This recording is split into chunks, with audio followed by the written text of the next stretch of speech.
বাড়ি চুরি জমি চুরি লুটের খতিয়ান সিন্ডিকেটের দাদাগিরি বেআইনি নির্মাণ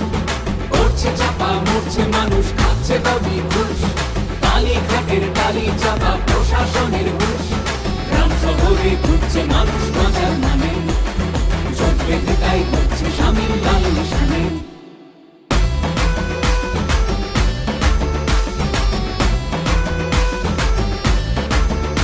ওদের তোলাবাজি খালি সে কয়লা হোক বা বালি আর প্রতি স্কয়ার ফুটে ভাই ভাই পড়িল লুটে আর ভোট এসেছে যেই এখন দল বদলের বইছে মেলা ওরা জিগির ছড়াবে আর ধর্ম দিয়ে ভাগের খেলা এবার সময় এলো সেই হবে দেশের নিতে সব খেলা এবার পাল্টা আঘাতে মানুষ থামিয়ে দেবে লুটের খেলা গ্রাম শহরে ঘুরছে মানুষ বাঁচার মানে